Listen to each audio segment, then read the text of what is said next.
विजय झाला. आम्ही एक नाही तर चौघच्या चौघ चांगल्या लीडनी विजय झाला. कारण की असं बघायला गेलं तुम्ही महानगरपालिकेच्या निवडणुकीमध्ये जो मेन केंद्र होता सगळ्यांचा की 18 मध्ये आणि पालकमंत्री साहेबांचे दोन्ही मुलं उभा आहेत.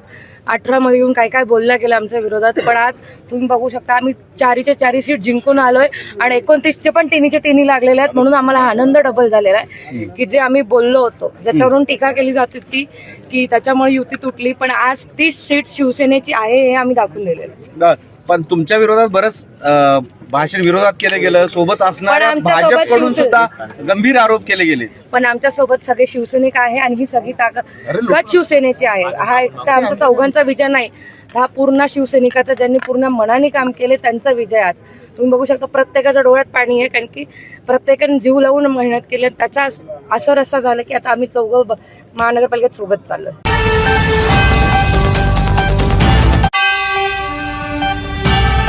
विजय झाला. आम्ही एक नाही तर चौघच्या चौघ चांगल्या लीडनी विजय झाला.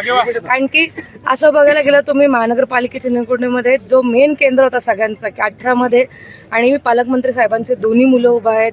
18 मध्ये येऊन काय काय बोलल्या गेलं आमच्या विरोधात, पण आज तुम्ही बघू शकता आम्ही 4च्या 4 सीट जिंकून आलोय आणि 29चे पण 3चे लागलेले आहेत. म्हणून आम्हाला आनंद डबल झालेला आहे की जे आम्ही बोललो होतो, ज्याच्यावरून टीका केली जात होती की त्याच्यामुळे युती तुटली, पण आज 30 सीट शिवसेनेची आहे हे आम्ही दाखवून दिलेलं आहे. पण तुमच्या विरोधात बरंच भाषण विरोधात केलं गेलं, सोबत असणाऱ्या भाजपकडून सुद्धा गंभीर आरोप केले गेले. पण आमच्या सोबत सगळे शिवसैनिक आहे आणि ही सगळी ताकद शिवसेनेची आहे. हा एकटा आमचा चौघांचा विजय नाही, हा पूर्ण शिवसैनिकाचा ज्यांनी पूर्ण मनाने काम केले त्यांचा विजय. आज तुम्ही बघू शकता प्रत्येकाच्या डोळ्यात पाणी आहे, कारण की प्रत्येकाने जीव लावून मेहनत केली. त्याचा असर असा झाला की आता आम्ही चौघं महानगरपालिकेत सोबत चाललोय.